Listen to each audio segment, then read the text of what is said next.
예수님의 비유 중에 두 아들의 비유가 있습니다. 어느 날 아버지가 이렇게 말하는 겁니다. 포도원에 가서 일하라. 기억나실 겁니다. 아버지가 아들들에게 얘기합니다. 포도원에 가서 일하라.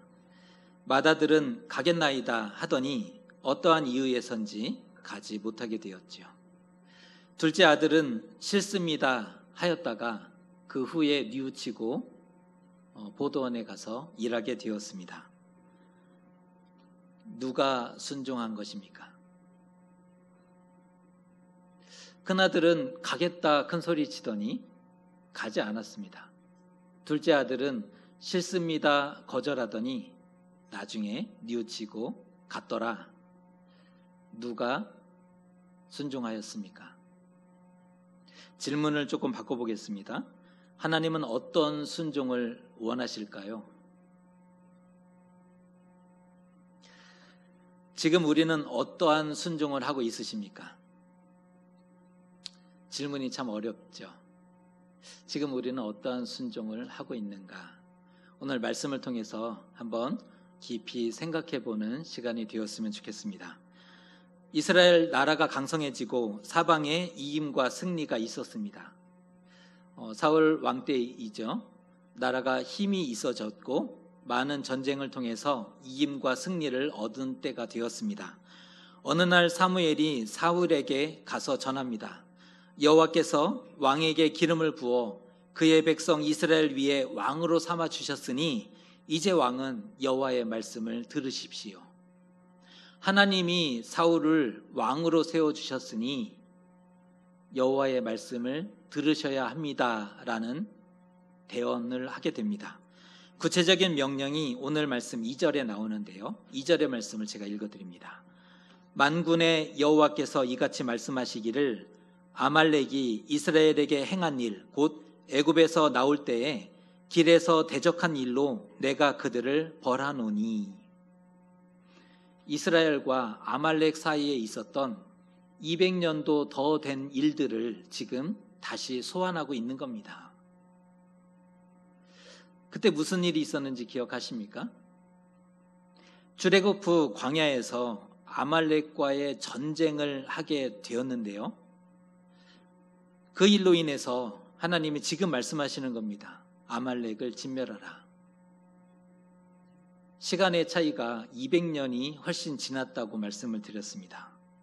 그들의 모든 소유를 남기지 말고 남녀와 아이와 심지어 아이들까지 우양과 모든 낙타와 나귀를 다 죽이라. 멸족에 대한 명령을 하고 있습니다. 하나님은 아직도 그때의 화와 분이 다 풀리지 않으신 것 같습니다. 잊지 않고 두고두고 기억하고 계시지 않습니까? 죄가 있다면 원수를 갚고 마땅히 벌을 내려야 합니다. 틀리진 않았습니다. 하지만 오늘 말씀을 보면 복수라 하기에는 너무 과하지 않습니까? 200년 그렇게 역사를 소환하면 서로 살아남을 존재가 없을 것 같은데요. 왜 이토록 하나님이 진노하고 계시는가? 오늘 그 이유를 좀 확인해 봐야 될 것 같습니다. 이유가 있는데요. 첫째는 아말렉의 행동 때문이었습니다. 단순히 길을 막았던 게 아닌 거죠. 이스라엘이 행진하는데 광야길을 걸어가는데 그 앞을 가로막았던 것이 아니었다는 겁니다. 이스라엘이 출애굽해서 광야의 고된 길을 걷고 있을 때 이제 갓 출애굽해서 2달이 안 됐던 시점입니다. 광야가 익숙하지 않아요. 낮에는 너무 더웠고 밤에는 사막의 그 한기가 너무 추웠습니다. 그 익숙하지 않고 고된 길을 가는데 언제나 행렬 끝에는 뒤처지는 이들이 있기 마련입니다. 남성들 군대 갔다 오셨을 텐데요. 뒤에 꼭 처지는 사람들이 있습니다. 주로 어떤 사람들이냐면 노약자, 기진하고 피곤한 자, 병들고 약한 자들이 뒤에 처지게 되어 있습니다. 그런데 아말렉이 무방비 상태에 있는 그들을 뒤에서 치고 무자비하게 약탈했다는 겁니다. 국가 간의 전쟁에서 치사하게, 물론 그럴 수 있겠죠. 이기기 위해서. 그런데 정당하지 못했다 얘기합니다. 뿐만 아니라 이스라엘을 공격했다는 것은 하나님을 두려워하지 않았다라는 것을 보여주고 있지 않습니까? 그것을 하나님이 다 기억하고 계셨던 겁니다. 하나님의 뒤끝, 참 무서운 것 같습니다. 또 하나의 이유가 있는데 아말렉의 민족성과 관련된 내용입니다. 첫 번째는 아말렉의 행동과 관련되어 있고, 두 번째 이유는 아말렉의 민족성과 관련되어 있습니다. 그들은 본래 유목민이었는데 다른 민족들과 상인들을 습격하고 약탈하는 일들을 주로 하였습니다. 당시 다른 민족을 치고 약탈하는 일들을 일삼았던 민족이 아말렉이었다는 겁니다. 그렇게 보면 가나안 땅을 살아가는 이스라엘에게도 당연히 위협적일 수밖에 없고 이스라엘에게 치명적일 수밖에 없는 민족인 거죠. 이에 하나님은 그들을 심히 사악한 사람들이라고 규정하고 멸하라 명령하셨던 겁니다. 과거의 원수를 갚는 것이고 또한 미래의 이스라엘을 보호하기 위한 결정이었다는 거지요. 오늘의 사건은 과거를 청산하는 면과 미래의 이스라엘을 보호하기 위한 부모의 심정이 담겨 있음을 볼 수가 있습니다. 이 말씀을 보면서 우리 안에 있는 아말렉도 한번 살펴보면 좋을 것 같습니다. 약자라고 무시하거나 차별하지 말아야 합니다. 사람의 약점을 이용하지 말아야 합니다. 아말렉입니다. 우리에게 있는 아말렉이죠.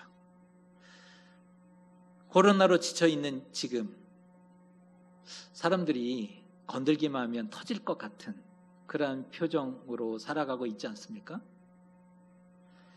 우리의 말과 행동에 혹시 가시는 없는지, 누군가를 아프게 하고 악하게 대하고 있는 것은 아닌지 돌아봐야 합니다. 아말렉이기 때문입니다. 하나님이 기억하실런지 모르기 때문입니다. 오늘 하나님께 특별한 미션을 받았던, 명령을 받았던 사울은 백성을 소집하고 전쟁을 준비합니다. 그때 한 가지 일을 선행하게 되는데요. 사울이 전쟁을 앞두고 다른 한 가지 일을 진행하는데 그것이 오늘 말씀 6절입니다. 6절의 말씀을 읽어드립니다. 사울이 겐 사람에게 이르되, 겐 사람이라는 6절의 말씀이요. 자막으로 준비되어 있는데 읽어드립니다. 사울이 겐 사람에게 이르되 아말렉 사람 중에서 떠나가라. 그들과 함께 너희를 멸하게 될까 하노라. 무슨 이유였을까 싶은데요. 겐 사람, 이들은 아말렉 쪽이 아니었습니다. 물론 이스라엘 사람이 아니었던 것도 분명합니다. 그럼에도 겐 사람들을 배려하고 생명을 구원해주고 있습니다. 전쟁을 하는데 아말렉과 같이 있었던 족속 중에 너희는 아말렉이 아니니 나와라, 배려를 할 이유가 무엇입니까? 그런데 사울은 배려를 하고 있고 생명을 구원하고 있습니다. 그 이유가 언급되는데 이스라엘이 출애굽할 때 광야 길을 걸을 때 그들이 선대해 줬더라는 겁니다.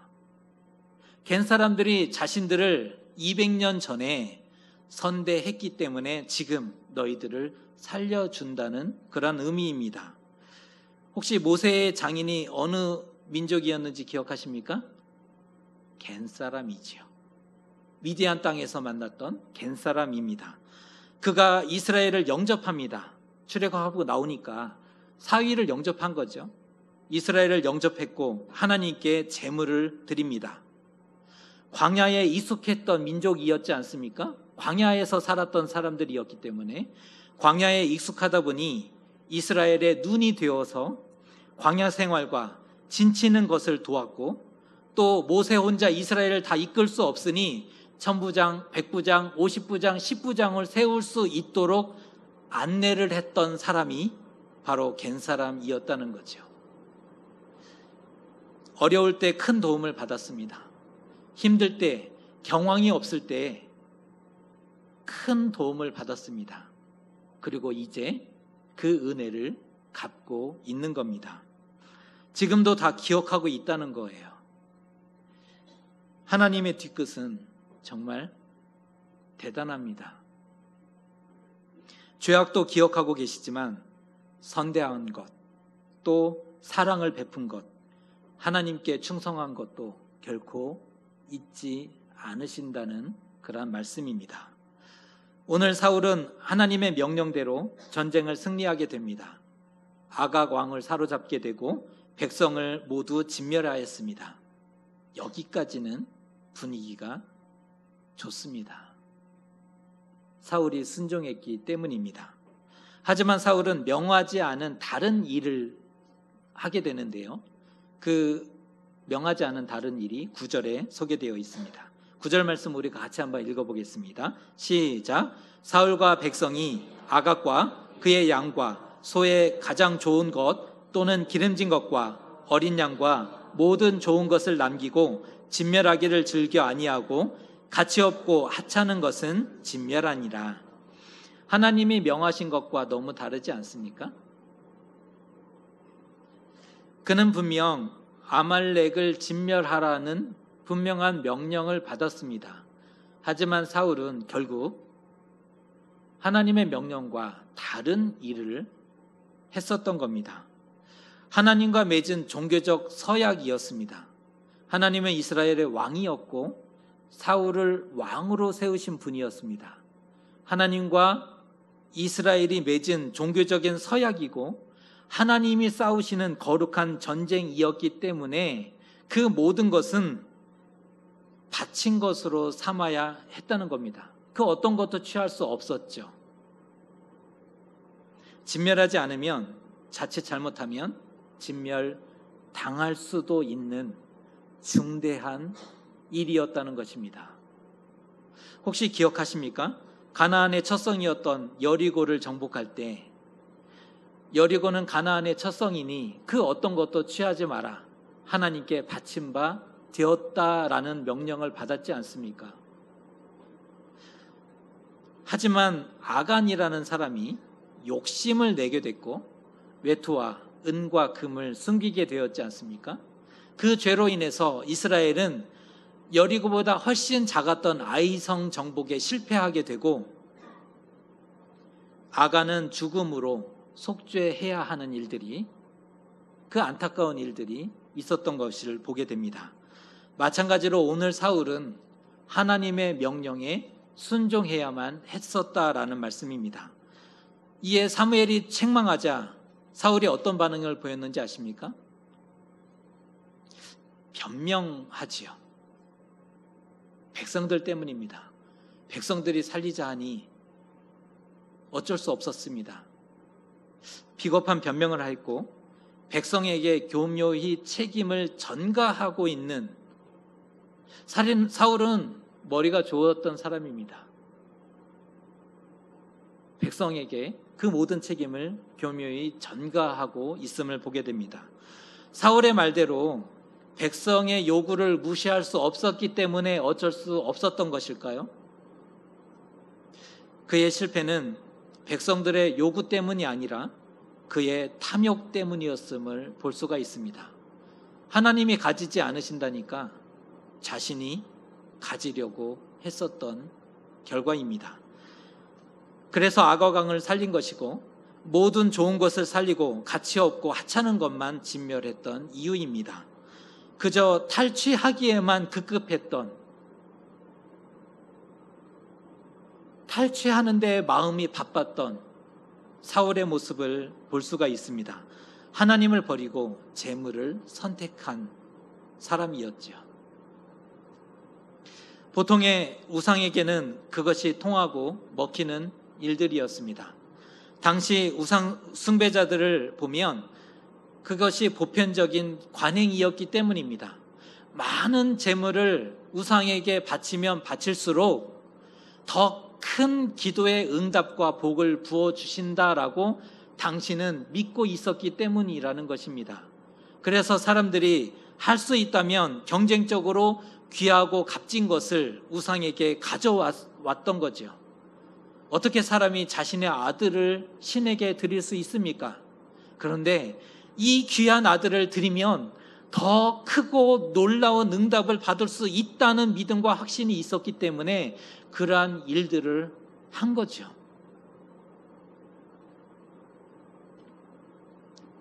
사울은 정말 못된 것만 배웠습니다. 좋은 것은 그렇게 가르치고 기회를 주고 배우도록 알려주고 안내를 해도 배우지 못하는데, 참 못된 것들은 가르치지 않아도 바로 알아듣습니다. 그리고 실천하고 있는 것을 보게 됩니다. 하나님께 드리고 제사하고자 가장 좋은 것을 남겼다 했는데, 사울이 하나님께 드리면서 무엇을 구했을지 예상이 되십니까? 그가 그 많은 재물을 가지고 하나님께 드리면서 무엇을 구했을지 상상이 가십니까? 그는 분명 이스라엘 위에 높임을 받게 해주십시오. 그가 실패한 다음 사무엘이 거절하자 나에게 복을 달라, 이스라엘 위에 높임을 받게 해주십시오, 나의 왕위가 오래 건사될 수 있도록 도와주십시오 간구했지 않습니까? 그의 마음속에 무엇이 있었냐면 이스라엘 위에 영광 얻게 해주시고 나의 나라가 영원하도록 복을 주십시오 라는 기도를 하고 싶었던 겁니다. 소름 돋지 않습니까? 실컷 불순종해놓고 하나님께 구한다는 것이 자신의 영광과 자신의 나라가 영원히 존속할 수 있기를 구한다는 사실이. 전에 블레셋과의 전쟁을 앞두고는 선지자와 하나님을 무시한 채 마음대로 하더니 오늘 아말렉과의 전쟁에서는 명령을 무시하고 온갖 좋은 것은 다 살려두고 있습니다. 자신의 것으로 취하기 위해서. 정말 모르고 있는 것 같습니다. 하나님이 무엇을 원하고 계신지 모릅니다. 하나님이 무엇을 기뻐하시는지, 하나님 앞에 순종한다는 것이 무엇인지 그는 모르고 있는 것 같습니다. 이 시점에서 한 가지 질문을 하지 않을 수가 없는데요. 사울에게는 믿음이 있었을까요? 여러분은 어떻게 생각하십니까? 사울에게는 믿음이 있었을까? 앞서 블레셋과의 전쟁에서 제사장이 에봇을 입고 동행하는 장면이 나옵니다. 우리가 성경을 묵상하면서 읽으셨을 텐데 대제사장이 에봇을 입고 동행합니다. 뿐만 아니라 적 진영에서 큰 소동이 일어나자 하나님의 궤를 가져오라 명령하죠. 이건 하나님께 묻겠다라는 그러한 뜻이지 않습니까? 블레셋이 도망하자 또 묻습니다. 하나님, 우리가 추격할까요 말까요? 이런 점으로 봤을 때 어느 정도 신앙이 있는 사람이라는 점, 그리고 하나님을 의지한 것은 맞다, 그가 하나님을 의지한 사실은 맞다라는 것을 확인할 수 있죠. 하지만 상황이 급박하게 변하고 전세가 역전되니 내 손을 거두라, 마음이 바뀌고 하나님께 묻기를 그만둡니다. 내 손을 그치라, 이 말은 에봇을 입은 제사장이 하나님께 묻는 제사의 의식을 진행하는데 이제는 필요 없다는 겁니다. 왜? 상황이 바뀌었고 전세가 역전됐거든요. 하나님께 묻지 않아도 이 전쟁은 얼마든지 승리할 수 있다는 확신이 들었기 때문에 하나님께 묻지 않는 사울의 모습을 보게 됩니다. 그를 보면 신앙 중심을 잡지 못하고 있음을 보게 됩니다. 이것이 문제입니다. 믿음이 없지 않았어요? 하나님을 의지하기도 했습니다. 그런데 신앙 중심을 잡지 못했던 겁니다. 이랬다 저랬다. 이런 상황에서는 이랬다가 괜찮은 것 같아지니까 또 저랬다가 결국 오늘 말씀에도 부분적으로만 순종하지 않습니까? 순종하지 않은 건 아니지만 그렇다고 순종한 것도 아니죠. 순종하지 않았다라고 얘기하지 못합니다. 하지만 순종했다라고도 말할 수 없습니다. 말이 좋아서 선택적 순종이지 사실은 불순종이지 않습니까? 사울은 불순종한 거죠. 하나님을 가볍게 여긴 결과입니다. 하나님의 응답이 없었습니다. 하나님의 구원과 도우심을 받지 못하게 되었습니다. 결국 하나님은 사울을 왕 삼으신 것을 후회하셨습니다. 오늘 말씀 이후의 말씀이 하나님이 사울을 왕으로 삼은 것을 후회한다. 그리고 또 다른 내 마음에 합한 자를 세우겠다라는 말씀이 뒤에 이어지지 않습니까?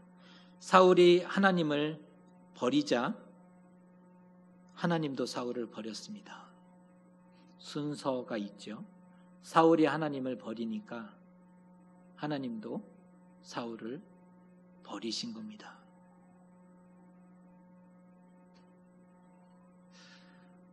오늘 우리를 돌아보고 싶습니다. 우리도 좋은 것은 순종하려고 합니다. 동의가 되고 좋아 보이는 말씀에 아멘하고 순종합니다. 하지만 이해가 되지 않거나 손해가 될 것 같은 말씀에는 주저하죠. 감동이 있고 믿음도 가고 좋아 보이는 말씀과 평화와 안전을 위협하거나 불편한 말씀을 다르게 받아들입니다. 선택적 순종, 우리도 부분 순종에 익숙한 사람들입니다. 오늘 사울이 그런 모습을 보였듯이 우리 역시 선택적 순종과 부분 순종에 익숙한 사람들입니다. 그러나 응답에 대한 기대는 남다르지 않습니까? 반 정도의 순종을 하지만 최고의 응답과 구원과 은혜를 기대합니다. 순종은 조금하고 응답은 넉넉히 받고 싶어 한다는 겁니다. 우리의 모습이지 않습니까? 순종은 조금 하지만 응답은 넉넉히 주어졌으면 좋겠다. 그래서 우리는 기적을 보지 못하는 것일지 모릅니다. 상식선에서 믿고 상식선에서 순종하니까 기적이 나타나지 않는 것이지요. 우리의 신앙 수준이 상식과 이성을 넘어서지 못합니다.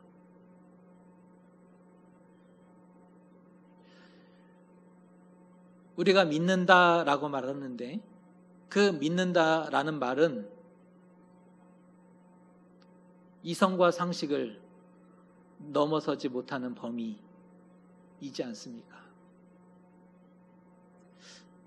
오늘 말씀을 들으며 어떠한 순종을 해야 하는가 굉장히 두려워하시는데요.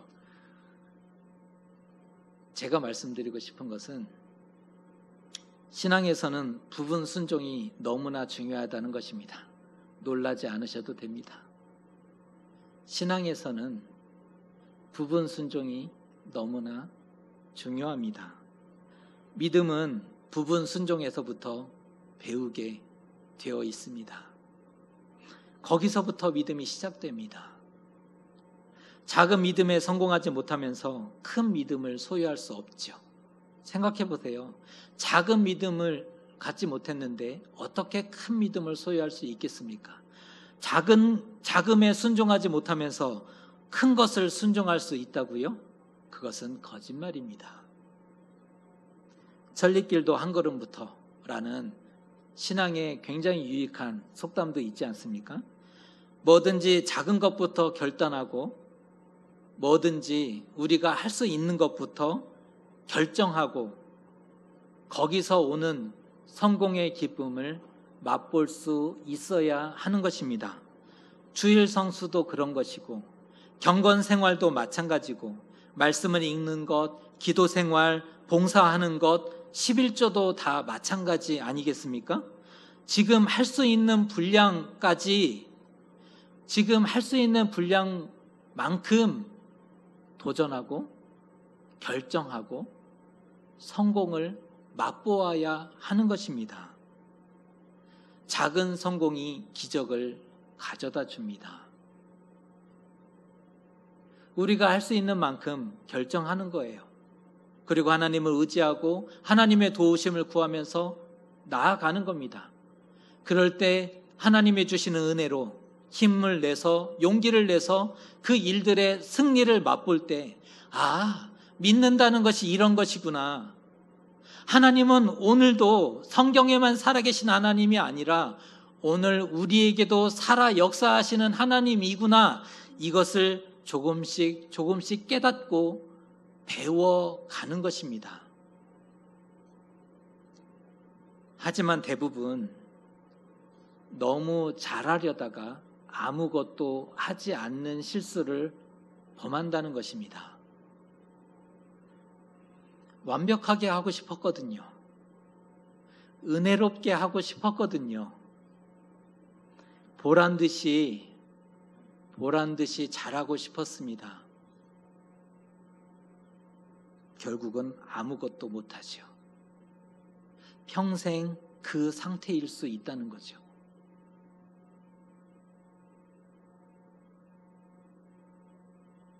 하나님 앞에 설 때 그때까지도 여전히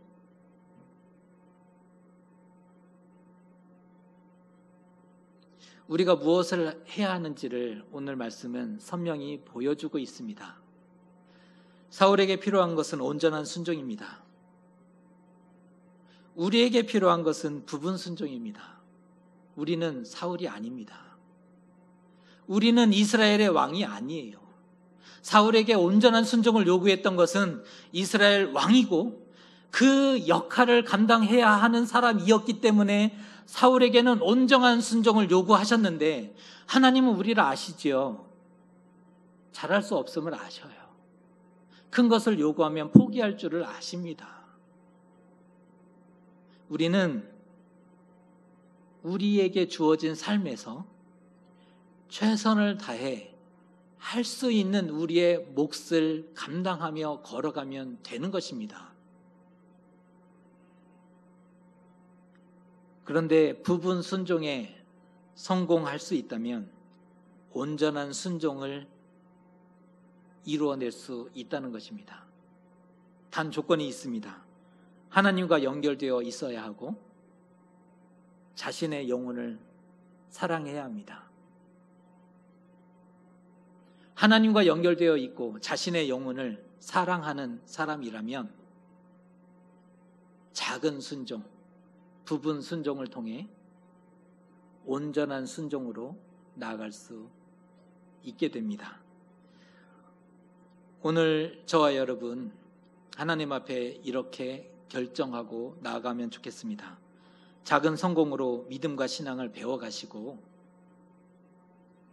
하나님께 온전히 순종하게 되어지는, 결국에는 하나님께 온전히 순종하게 되어지는 그러한 영적 거인의 삶을 하루하루 살아내시기를 주님의 이름으로 축복합니다. 기도하겠습니다.